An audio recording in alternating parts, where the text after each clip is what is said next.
Voilà, merci mesdames et messieurs. Comme nous disons toujours, votre émission qui vous ressemble, votre émission qui est à la portée de tout le monde. Une émission que nous échangeons. Hein. Aujourd'hui, nous sommes en foraine. Lorsque nous disons foraine, c'est en déplacement. L'émission Podium du Peuple est lundi et longue, na lié habituel nango, au plateau classique. Et Keko Luka, un grand homme, parce qu'il en a prouvé. Hein. On a Aza Motoyo, Azosala Makambo, Bele pour la République. Honorable Del Mambo Sylvain. C'est-à-dire, actuellement, il est honorable, mais c'est un élu, il y a territoire, il y a Bagata, Oyo, place Oyo Zali, na conflit makasi entre communauté Teke et la communauté Otobengi Yaka. Est-ce que, pour le montrer la vérité, parce que au niveau, il y a parlement, c'est l'honorable Del Mambo Sylvain qui est au four et au moulin à tout moment à Kendarakuna pour la autorité azwala bien informé na oesoleka na katia ba territoire na biso wana to bengi ba kwa mutu ba bagata.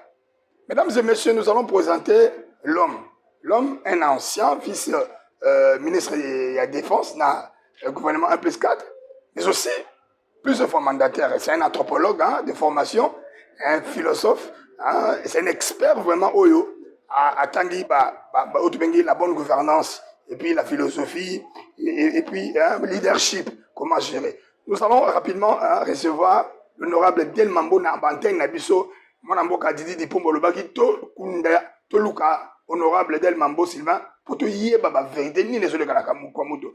Bonjour l'honorable. Bonjour monsieur. Boni. Très bien. Vous allez bien, sauf que Bissot en tant que député, représentant un peuple, quand la population porte une santé qui n'est pas bonne, nous aussi, nous sommes directement aussi concernés par l'état de leur santé. C'est pour dire que même si individuellement on dit ça va, mais quand on regarde la population, on constate que les choses ne marchent pas entièrement bien et nous prenons alors cet état de santé. Donc c'est assez bien. Honorable, contrairement à vos collègues honorables députés, tant que bien à Bango, bazana poto. Mais à tout moment, nazana Kouamuto, nazana Bagata. Cet rapprochement est lié à Boulingouana parce que Ozali est nationaliste. Non seulement Nazali nationaliste, mais c'est le sang. Hein? C'est le sang. Il y a un instinct tout à fait naturel. Comme vous dites, je suis élu du territoire de Bagata, donc je suis originaire du territoire de Bagata. Je suis né là-bas, j'appartiens à la culture du territoire de Bagata, et particulièrement à la culture des Teke dans les territoires de Bagata, dans les secteurs de la Wamba et dans le groupement de Kingala. Et vous comprendrez que Nandenge Wana, makambo nyonso oyo etali nation soki batangi kumbu ya Bagata, batangi kumbu ya Fatundu, batangi kumbu ya Wamba, eh bien comme contribution oyo esengeli na nation mobimba bazala au courant biso zande porteur ya message wana. C'est pour ça que tous allez députés, c'est pour ça tu représentes la population wana yango dokula na wutu yebsayo makambo nyonso oyo Italie mboka na biso même na niveau national. Évidemment comme député nous avons un mandat national, mais nous sommes originaires de quelque part et les problèmes qui concernent ces origines là doivent être bien perçus par l'ensemble de la population, et c'est nous qui sommes porteurs. Vous êtes porteur. Est-ce qu'on peut dire aujourd'hui que la communauté Teke, parce que vous savez, on a Baumbu, boni relation na bino attribino ba Teke na Baumbu. Vous savez que ba kolo Kinshasa, les années est-ce que mon amboka honorable Del Mambo aza na liloba na communauté wana? Voilà, ici encore une fois, nazana na loba mibali. Il y a le bosso en tant que ce sang-là, les sangs Teke, mais en plus, en tant qu'anthropologue, justement. Quand vous dites Teke Wumbu, c'est comme si nous avons des problèmes et que nous pouvions avoir des problèmes entre Teke Wumbu. Mais ça se dit, hein, Teke Wumbu. Non, C'est vrai. Aujourd'hui, C'est une invention. dans la communauté Nabiso, il y a cette expression-là, Teke Wumbu. Mais scientifiquement, ça ne pourrait pas exister. Pourquoi? Parce que nous avons la nation. Après la nation, nous avons des ethnies. Après les ethnies, nous avons des tribus, et nous avons des clans, et nous avons des familles, nous avons des individus. Vous voyez, dans cette classification-là, chez nous, d'une façon scientifique, en anthropologie, il n'existe pas une ethnie Teke Wumbu. Ça n'existe nulle part. L'ethnie qui englobe tous les Teke, ça porte justement le nom Teke, ethnie Teke. Et là-dedans, nous avons des tribus de Wumbu, de Mfulunga, de Sigingala, Basi Kama, Basi, et tout ça et tout ça. Là, ce sont des tribus. Mais en plus de ça, nous avons des clans là-dedans. Basi Isia. Et là-dedans aussi, il y a des clans. Et après des clans, nous avons des familles. Comme partout ailleurs, c'est comme ça. Mais je ne sais pas, je crois que c'est un élément politique qui était intervenu à un moment donné de l'histoire du Congo qui avait fait que l'on puisse créer cette appellation-là de Teke Wumbu, mais qui n'existe pas scientifiquement. Scientifiquement, nous sommes tous des Teke. Et quand vous voyez dans une ethnie, l'élément essentiel, c'est l'élément linguistique. Donc, la langue Teke, eh bien, ça se comprend à travers toutes les tribus là, comme je dis, de Mfununga, de Wumbu, de Basigingala, Basimpana, Basi, tout ça et tout ça, le Bolobo, tous de Bateke Nord. Donc, ça, c'est notre ethnie et nos différentes tribus. Puisque nous appartenons à une seule tribu, plutôt à une seule ethnie qui est Teke, eh bien, nous avons là aussi notre sang commun parce que nous sommes issus d'un ancêtre commun. Et l'histoire du Congo, tous les livres de l'histoire du Congo, et même sur le plan anthropologique, nous avons ces mêmes origines-là. Donc, il ne faut pas que l'on puisse faire une duplicité là-dedans en parlant de Teke Wumbu. Voilà, merci, vous êtes saisi, hein, internaute Nabiso, téléspectateur Nabiso, il y a Congo France Télévision, pour le Nabiso Belé, parce qu'on a reçu aujourd'hui un honorable, un député, lui, il y a territoire à Bagatapo, Yende Moutoua Yebi Lissoula Batege. Mon amboka Del Mambo Sylvain, honorable, tout le monde a un conflit, Teke na Bayaka. Lelo, je dois dire, peuple Teke, pour ça, peuple Dou, peuple Yakapazadou. Boni conflit. Et où tu vas bebandi wapi? Côté Kamabele, Kokaba, Pifo, Tony Nindeko. Oui. Voilà des questions, président de Lelo, Nambo Canabiso, ça laisse couler beaucoup d'encre et de salive. De salive, hein? Le conflit Teke Yaka. Évidemment, il y a eu l'étincelle qui s'est passée dans le village Kinsele. Kinsele, sur la route, la nationale 7, qui va vers Bandundu, de Mongata vers Bandundu. La localité Kinsele se trouve juste à la limite entre Kinshasa et le Maïndombe. Et ça se trouve à plus ou moins 300 km, 315 km de la ville de Bandundu. Et là, on présente la question comme si tout est parti d'un problème de redevance. Oui, peut-être c'est ça qui a été l'espèce de goutte qui a déversé la base. La base. C'est peut-être ça. Mais dans le fond, il y a le vrai problème qu'on est en train d'observer maintenant, c'est le problème des terres. Vous savez, quand nous nous référons à la géographie humaine, sur le plan scientifique, même à l'école primaire, quand on dit géographie humaine de la République démocratique du Congo, qui vous situe géographiquement à quel endroit chaque peuple se trouve. Mais dans les plateaux, d'une façon générale, il n'y a nulle part où on peut situer les Yaka. Nulle part. Selon la géographie humaine. Et ici, aujourd'hui, on peut prendre tous les manuels qui ont existé dans les anciens enseignements de l'époque coloniale ou de l'époque où nous nous trouvons aujourd'hui. Contemporain. Ça ne sera jamais autrement. Les Teke se trouvent à trois endroits géographiques. Ils se trouvent dans l'espace ici du plateau, donc Kinshasa inclus évidemment en grande partie, et puis il se trouve plateau de Bateke. Tout à fait, dans le Maïndombe, dans le secteur que nous appelons secteur de Bateke Nord. Et en plus, il se trouve dans le territoire de Bagata, dans le secteur de la Wamba. Ça, c'est l'espace de Bateke quand il s'agit de la géographie humaine ici, en République démocratique du Congo.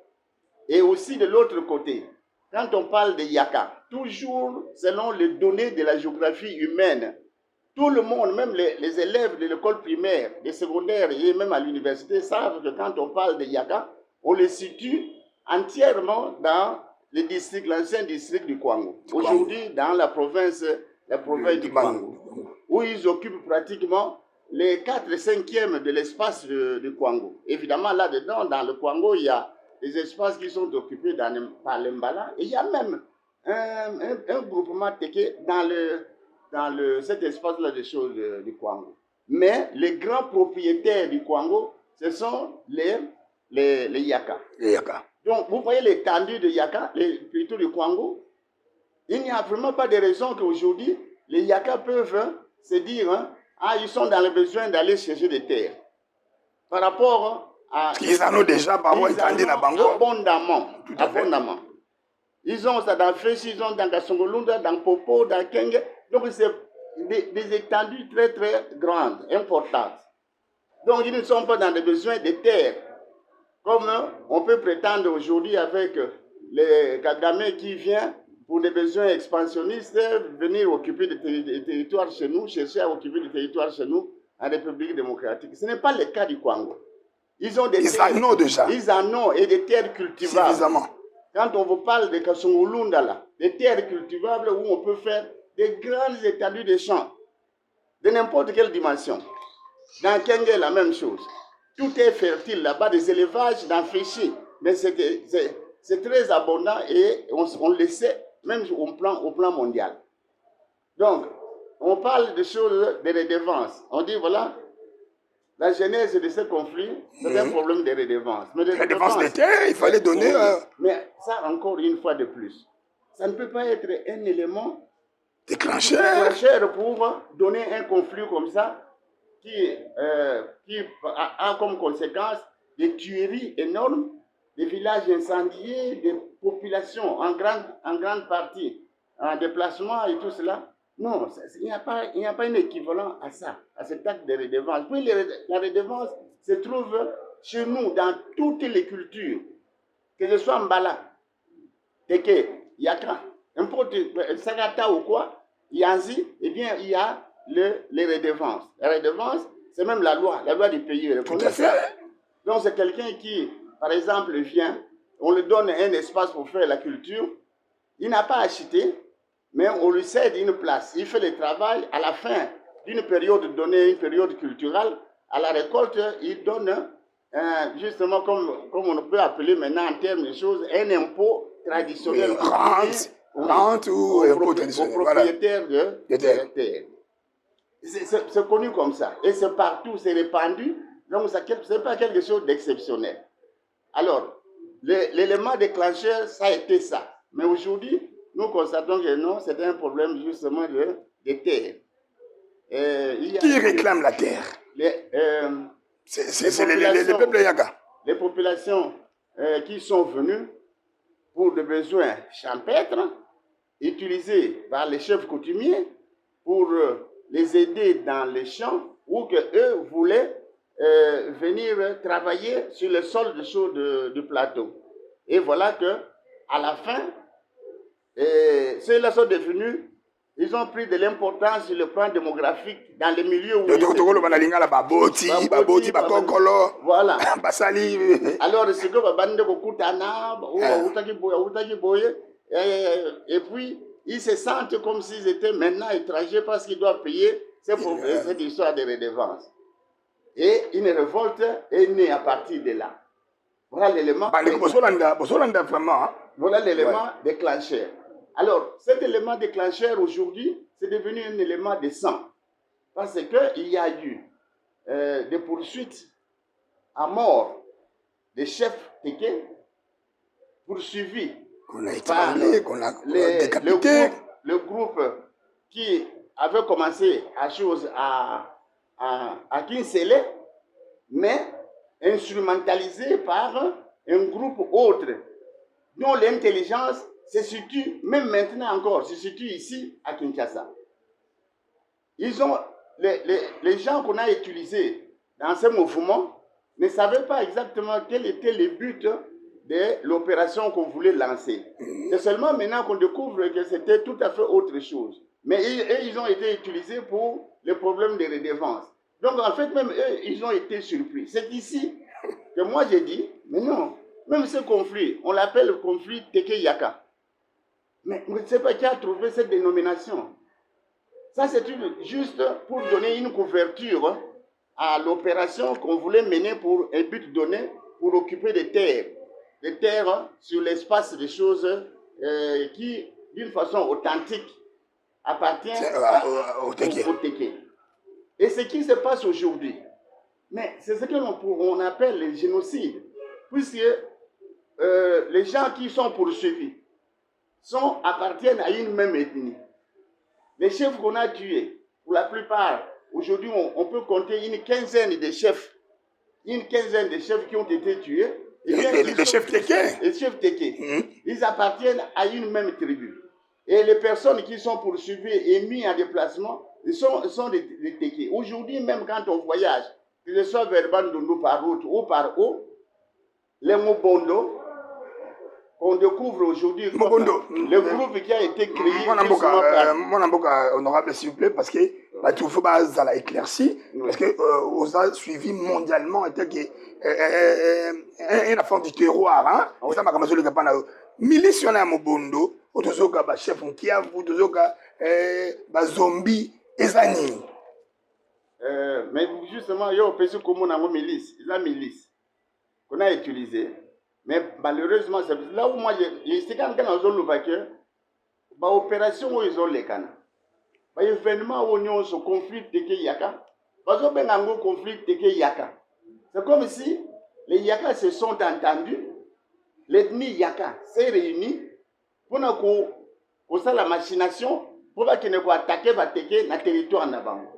Alors qu'il s'agit des individus au départ qui appartiennent à l'ethnie Yaka, des individus, je dis bien, qui appartiennent à l'ethnie Yaka, qui ont mené l'action et qui ont peut-être leur intelligence ici aussi pilotée par un groupe de Yaka. Ce sont des individus. Et en droit, comme on dit, l'infraction étant individuelle, en principe, il s'agit de ces personnes-là qu'on doit même poursuivre. Ils sont même connus. Et ici, sans anticiper, nous avons nos services à nous, de sécurité, la police, l'intelligence. Ils ont même fait des avis de recherche des personnes bien connues. Et ils sont cités. Malheureusement, ces personnes, on dirait qu'ils sont intouchables. Et aujourd'hui, ils se retrouvent soit dans des commissions, qu'on appelle les commissions de pacification. On parle des zombies, des Kiavu. Et tout ça. On parle de zombies, on parle de Kiavu, on parle de qui c'est encore là, de Kawasi.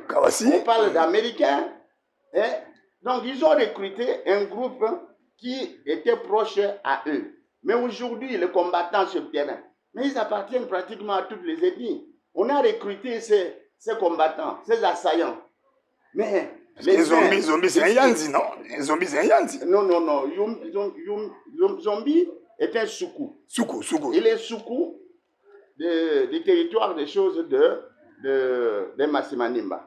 Mais est-il que nous, chez certaines personnes, justement sur le plan scientifique, ils placent le soukou dans l'ethnie Yaka.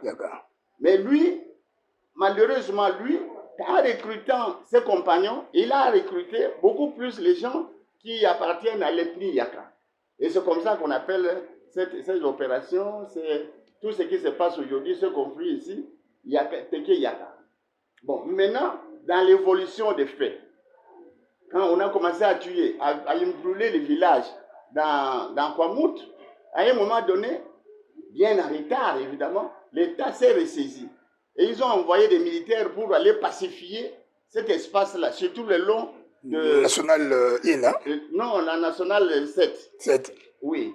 Alors, quand les militaires se sont présentés là-bas, tous les assaillants, ils se sont déversés sur le côté gauche, le côté droit de la route, quand on vient de Kinshasa. Et là, c'est directement dans Wamba. C'est comme ça que ce conflit s'est déplacé de Kwamutu à Wamba, au secteur Wamba, dans le territoire de Bagata. Et là, ils ont tué... Donc, chez vous? Oui, chez nous. Alors là, ils ont tué, en tout premier lieu, le chef de Bukusu. Ils l'ont égorgé, ils l'ont décapité.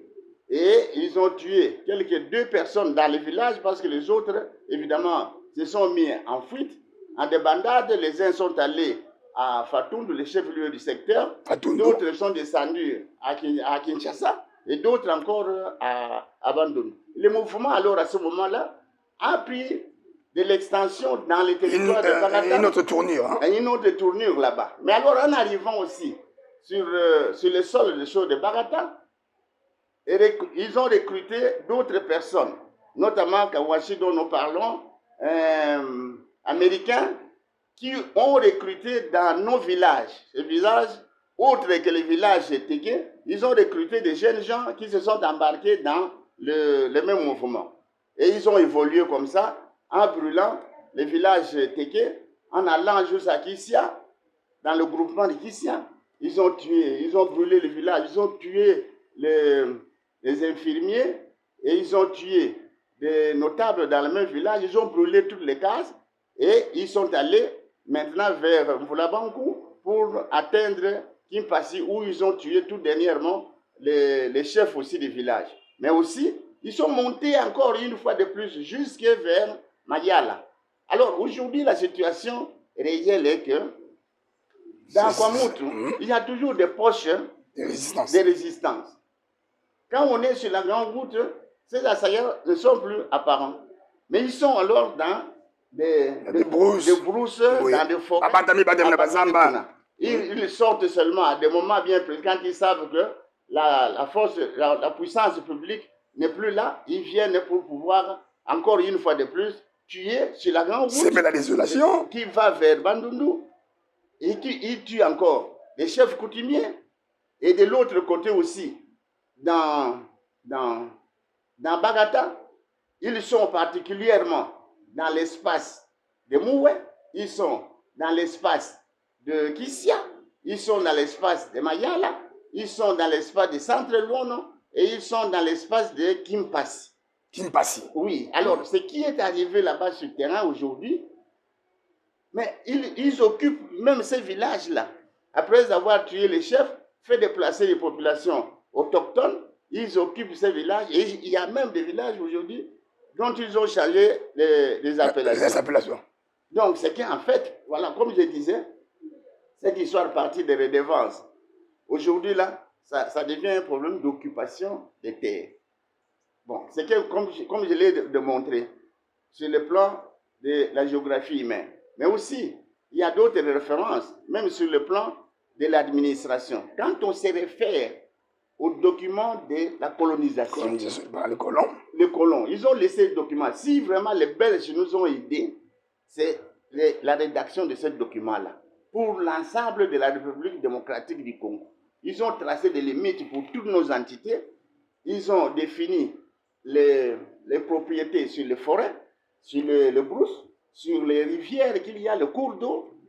Et ainsi, chaque pouvoir, que ce soit le pouvoir d'un clan, à une démarcation. Village, oui, ils savent, ils sont propriétaires de quelle brousse, ils sont propriétaires de quelle eau. Et ici, comme je l'ai démontré, donc, par rapport à la géographie humaine, la réalité est celle-là, par rapport à ce document laissé par la colonisation, l'administration, ça donne la même vérité, mais en plus aussi, quand vous allez en anthropologie culturelle, eh bien, c'est toujours, on revient à la même chose. Puisque nous devons savoir localiser. Quand nous faisons l'anthropologie culturelle, nous étudions l'homme entièrement, mais en commençant à définir son écologie, les lieux, les lieux qu'ils occupent depuis les millénaires. Alors, ces vérités-là aujourd'hui, il n'y a personne qui peut le contester parce que les références scientifiques sont là.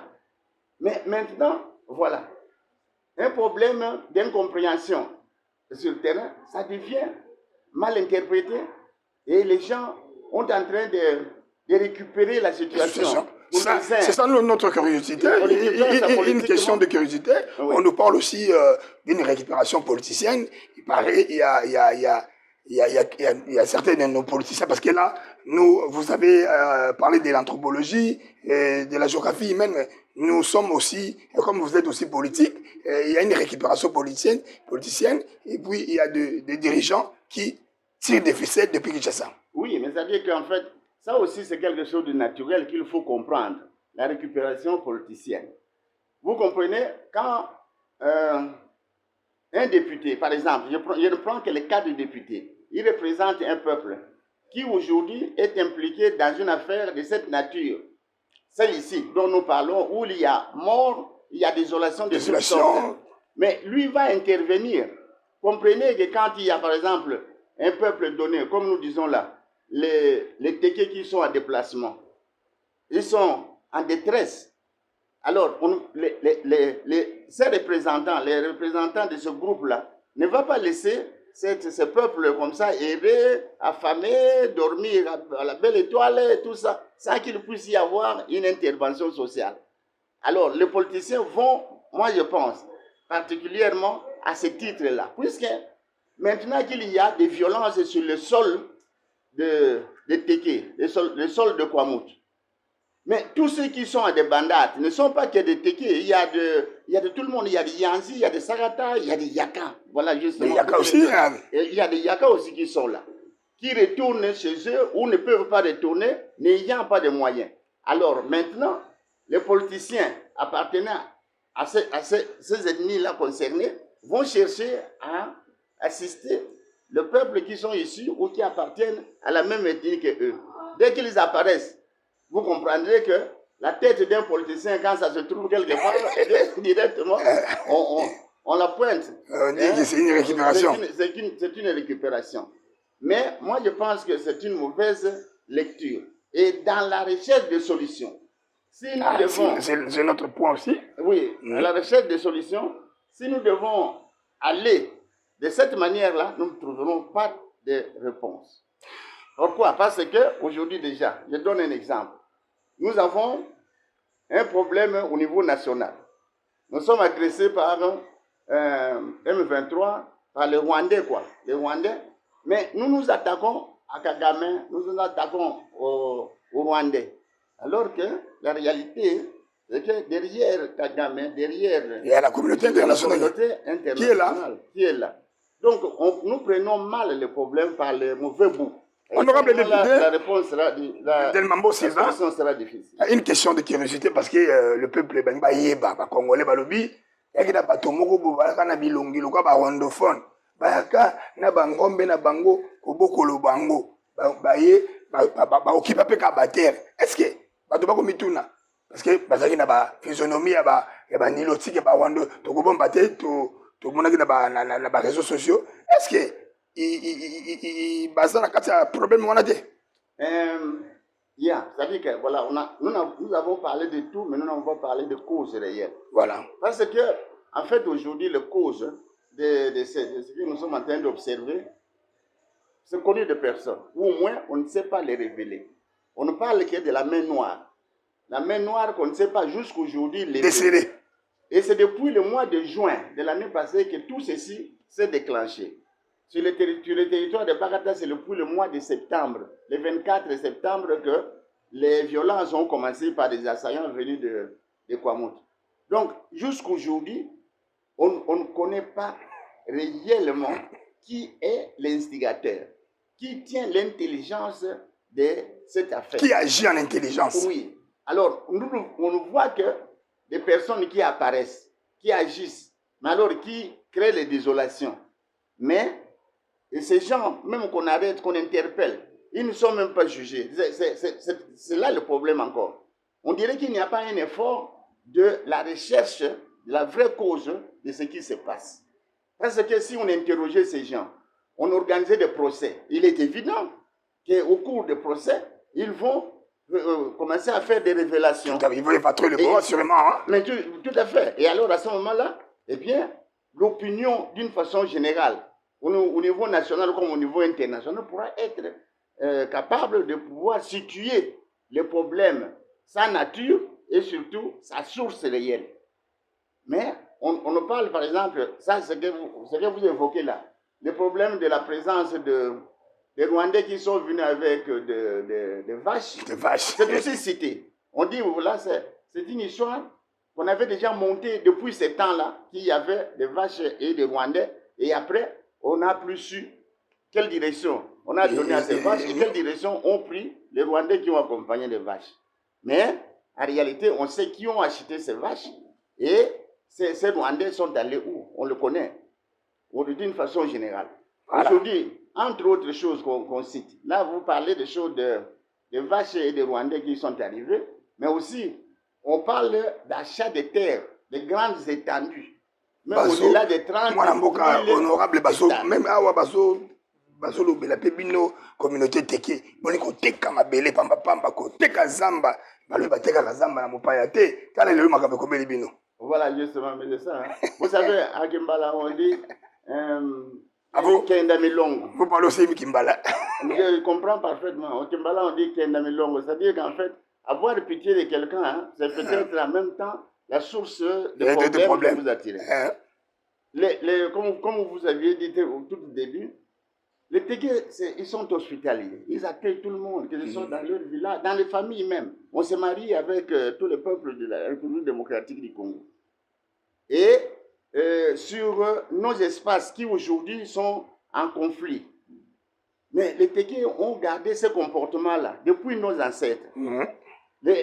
Quand vous dites qu'ils ont vendu, non. Vous savez qu'il y a dans ces pays ici ce qu'on appelle la loi Bakajika. La terre et le sous-sol appartient à l'État congolais. Ça appartient à l'État. Et personne ne peut vendre la terre congolaise. Personne.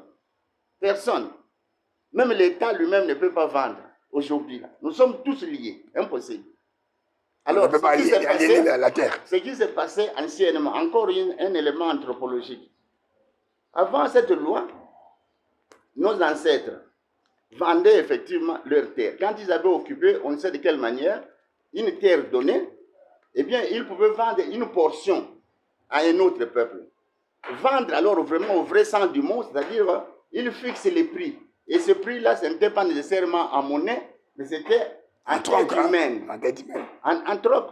Donc, en tête humaine. Combien de dons voulez-vous que nous vous donnions pour tel espace de terre?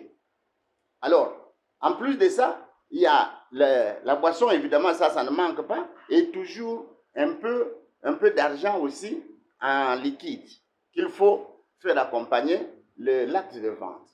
Ça, c'est vraiment vendu. Quand c'est vendu comme ça, au prix qu'on a fixé, vous avez donné des êtres humains qu'on a pris soit en esclavage, et les femmes, on les fait marier aux membres de clan, eh bien, à ce moment-là, ça devient la propriété de ce peuple qui a acheté. C'est comme quand vous vendez une maison aujourd'hui. Vous avez vendu, vous avez fixé votre prix, le prix de la maison. Et vous avez touché l'argent équivalent à ce que vous aviez. Mais après, vous ne pouvez plus aller demander un loyer au propriétaire. Parce que c'est déjà vendu. Parce que c'est déjà vendu. Alors, mais à côté de ça, toujours à l'époque de nos ancêtres, et ce qui se pratique maintenant, heureusement que c'est autorisé par l'État, un peuple donné, dans la loi on dit, le Congolais peut vivre où il veut. Et personne ne peut l'inquiéter à ce titre. Parce que c'est son pays. C'est son pays. Mais alors, maintenant, comment il va vivre s'il veut aller ailleurs? Il doit aller trouver un chef de terre quelque part. Le chef de terre ne pouvant pas lui vendre la terre là, il va lui montrer un espace et dire, mais tiens, vous voulez vivre avec nous? Voilà, vous pouvez travailler, vous pouvez vivre ici. Faites vos champs et menez votre vie ici. Mais une génération qui se crée. Une génération qui se crée. Alors, à ce titre-là, il donne peut-être une couverture, simplement une couverture, avec une petite formalité, évidemment toujours avec une calebasse de chaud de vin. Eh bien, c'est en termes même pas de location. Il occupe, mais en signe de reconnaissance quand il a fait ces travaux, que ce soit champêtre ou autre, à la fin de la saison, eh bien, il apporte quelque chose au chef. Et il doit donner ça. Et ceci, c'est ce qu'on appelle la redevance. Et cette redevance n'est pas seulement appliquée sur les étrangers à qui on a donné la terre, même aux propriétaires, aux membres même du clan même, de la famille même, que le chef, eh bien, à la fin de toute activité champêtre, eh bien, vous apportez quelque chose au chef.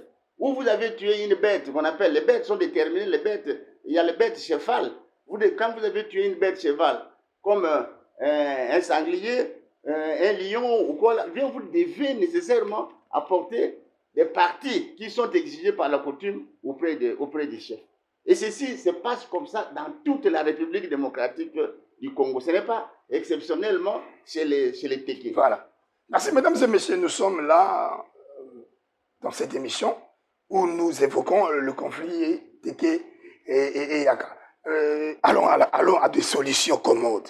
Hein, politiquement, et vous au niveau, et nous allons aussi aborder militairement, vous au niveau du Parlement, qu'est-ce qui est entrepris? Parce qu'on vous voit, l'honorable Del Mambo, en chevauchement, Kinshasa, Bagada, et consort. Mais tout à fait, et c'est normal, c'est par rapport à ce que je vous expliquais tout à l'heure.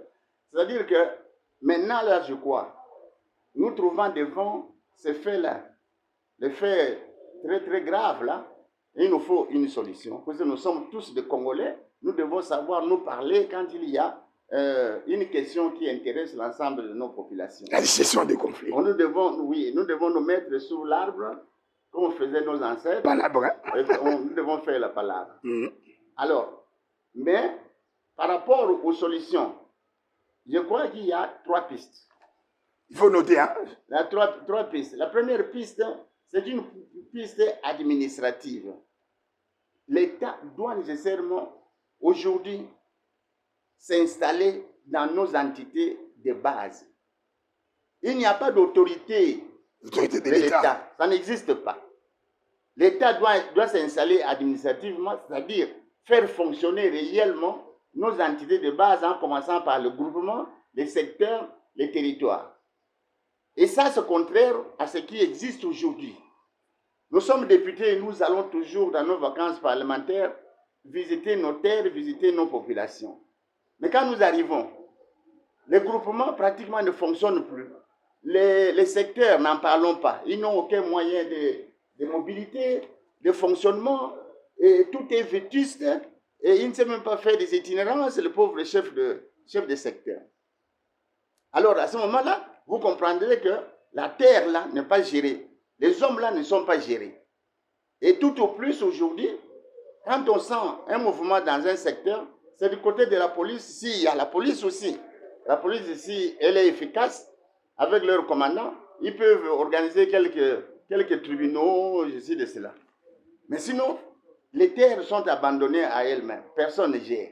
Et au niveau du territoire aussi, c'est la même chose. Le territoire même, il y a une structure administrative qui devrait régler les problèmes pour établir la paix, notamment les tribunaux de paix. Mais ces tribunaux de paix dans nos territoires, ça ne fonctionne pas, tout simplement parce qu'il n'y a pas de magistrats. Alors ils ne peuvent pas siéger. Même si on affecte les magistrats ne partent pas. Non, ils ne partent pas, parce que c'est à l'intérieur. Ils ne partent pas. Alors, maintenant, qu'est-ce qui arrive? À tout moment, eh bien, ils ne peuvent pas siéger parce que le siège est toujours incomplet. Donc, cette structure n'existe pas. Alors, voyons un peu, à partir du groupement, à partir du secteur, jusqu'au niveau du territoire. Quand il y a des problèmes, ces problèmes dont nous parlons ici, de conflits Téké-Yaka, mais ça existe depuis quand? Les éléments visibles sont apparus au mois de juin de l'année passée. Mais on sentait déjà des signes bien avant. Le conflit était déjà latent. Et les services, que ce soit au niveau du groupement, au niveau du secteur, au niveau du territoire, étaient bien informés. Mais malheureusement, c'était mal géré parce que les gens ne sont pas là, ne gèrent pas. Parce que l'autorité de l'État n'est pas là. L'autorité de l'État n'est pas là. Et ça, nous devons justement y songer. Pour régler le problème ici, le premier volet, c'est ça. Installer l'administration pour, par le fait même, installer l'autorité de l'État. Deuxième piste, c'est la piste militaire. Vous comprendrez qu'aujourd'hui, dans l'organisation de l'État. Un problème pour ce qui est de violence. La police est chargée de pouvoir instaurer le calme, l'ordre dans la population. Mais eux, ils n'ont pas d'armes létales. Alors, ceci signifie que quand il y a un conflit dont les auteurs n'ont pas d'armes en main, eh bien, la police peut régler ce problème-là. Mais à partir du moment où, en face, les partis utilisent l'arme, que ce soit l'arme de guerre, même l'arme blanche. Il faut faire recourir à l'armée. À l'armée. On doit faire recourir à l'armée. Alors aujourd'hui, pour aller dans le cas d'espèce, les assaillants là utilisent des armes. Ils ont des armes militaires. Ils ont des armes blanches. C'est la grande question. C'est la main noire. Qui reste pendante. C'est vraiment la main noire. Hein? C'est sur la main noire. D'où viennent ces armes? D'où vient l'argent qu'utilisent tous ces gens-là? Eh bien, c'est ça. Pour leur mobilité? Oui, c'est sur la main noire. Alors, vous voyez donc, là, maintenant, c'est l'étape militaire. Parce que ces gens-là utilisent les armes blanches, ils utilisent les armes létales, et puis ils utilisent tout ce qu'il y a comme moyen pour pouvoir détruire la vie de l'autre. Ils brûlent les villages. Donc, c'est au-delà de ce que la police peut faire. Donc, la puissance publique aujourd'hui doit nécessairement intervenir. Mais en intervenant, et ici nous insistons, en intervenant du point de vue militaire, il ne faut pas abandonner les dialogues. Les dialogues sociaux, c'est le troisième volet. Mais ça doit aller ce qu'on appelle la diplomatie. La diplomatie, on doit se parler. On doit se parler, nous devons nous parler maintenant entre les personnes citées, les personnes qui sont en conflit. Alors ça, c'est le rôle, encore une fois de plus, de l'État. C'est l'État qui doit maintenant organiser des grands forums. Ramener toutes les parties autour d'une table pour pouvoir se parler. Et ceci n'exclut justement pas, je le répète, l'action militaire que l'on doit mener pour aller déloger les personnes qui sont encore en position d'attaque dans les villages, dans les forêts, dans les brousses et tout ça, et qui tiennent encore à pouvoir revenir pour pouvoir détruire les villages, pour détruire les vies humaines. Mesdames et messieurs, nous sommes pratiquement à la fin. Nous aurons cette obligeance de donner à notre invité, l'honorable député élu du territoire de Bagata, Mwanamboka, Otobengaka toujours Del Mambo Sylvain, Mwalelo Basuka, et puis Boni Marché à Lamouka. Toyoki Balobi, besoin qu'ils aient la police, hein? On les a politiquement, besoin qu'ils aient la police, Balobi. Police est menacée, opposant, Moïse Katumbi, Faïlou, Banamona Mouke, il y a 10 ans, mais moi, je suis bon, tout a été vu dans des réseaux sociaux. Votre approche? L'approche, c'est que vous, les journalistes, les médias d'une façon générale, les politiques et tout le monde, la société civile, nous devons aider l'État, nécessairement pour que l'État puisse fonctionner correctement. S'il y a eu ce que nous sommes en train d'observer aujourd'hui à l'issue de ces marches, il y a eu des incompréhensions, il y a eu des choses que nous déplorons. Aujourd'hui, des gens qui sont blessés grièvement dans tous les camps. Et du côté de la police qui était en mission officielle pour aller rétablir l'ordre, et du côté de... Il y a crise de confiance entre les opposants et la police, ou comment? Oui, mais ça ne devrait pas être comme ça. La police, dans sa neutralité, ne pouvait pas utiliser l'arme létale. L'usage de l'arme létale. Moi, je ne sais pas à quel niveau l'ordre peut être donné dans le but justement d'aider l'État pour que l'image de ce que l'État doit faire ne puisse pas être salie. C'est un effort que nous devons fournir. Une marche, moi, en tant que spécialiste en matière de gouvernance et de leadership, une marche constitutionnellement, mais il faut simplement l'encadrer. Quand vous encadrez, eh bien, les gens marchent, ce sont des citoyens, c'est autorisé dans la Constitution. Ils marchent tout paisiblement. Mais s'il y a des déviations, ça encore une fois de plus... Il faut encadrer avec... c'est ça justement. Alors là, les actes que vous devez prendre, c'est de pouvoir... Le matériel anti-émettre, non? C'est pas avec des armes létales. Oui, pas avec des armes létales. Les sangs, moi, c'est comme ce que nous humain venons sacré, de dire hein? aujourd'hui. C'est sacré. C'est ce qui nous étonne même dans l'élément que nous venions de développer ici. Ce conflit qui aujourd'hui devient un conflit des sangs. Ça devient un problème. Honorable, nous sommes à la fin, le mot de la fin. Nous ne pouvons pas permettre ça. Donc, État que leader de Bagada, Mouni Ogoloba. Les marges sont constitutionnelles. L'État doit prendre des dispositions pour pouvoir encadrer ça correctement, conformément à la Constitution. Et ainsi, nous pensons qu'à la fin, nous ne pouvons pas avoir des éléments ou des situations qu'on déplore et surtout des vies humaines qui sont mises en danger. Voilà. Mot de la fin par rapport à l'émission Nabiso. Les derniers mots que nous pouvons... Oui, c'est vrai. Bandeko, merci ndenge bulandi. Mais ce que tu veux dire, à Souka, ils allaient pour respecter mibeko ya mboka. Mibeko ya biso na kati ya mboka wa ibandi non seulement na constitution des lois na biso ya makasi. Loi ya mibeko ndeni ya mibeko nyonso. Mais ibandi na ba tradition na biso. Surtout autres pour respecter ba tradition na biso. Tradition oya yo ozali ici na ba tradition ya ba ninga mususu. Nakanisi tukukuza ba problème te ndenge oyo tozali nango. Pe ba mibeko ya l'État. Après ba coutume, ba tradition, il faut tout respecter mibeko ya l'État. Pour violer te mibeko wana po, il n'y a personne oyo kuku prétendre que vous êtes plus fort que l'État. Awa boina makamoto uto loba, bozomona kezana ba parti mususu, l'État zoko intervenir en respectant la Constitution. Mais en même temps, ça donne des dégâts. Les gars à côté, il y a bisous sur le plan social et même sur le plan humain, badozo kufa, badozo zoka masasi, badozo salaboye. Mais tout ça va parce que nous devons respecter mes beko ya l'État. Mes beko on a mis balé. C'est quand on appelle et ndege vous allez partout. Vous allez na baninga mususu. Cohabitation on a une cohabitation sincère, une cohabitation il y a vraiment avec amour. Vous connaissez que yo ozali plus fort que par rapport na moninga lelo yo ozali tour na yo ndenge balatin baloba odie tibi classe miki lelo nde yo moto ozali plus fort mais lobi oyebite soki kozala tour na ngai. Merci.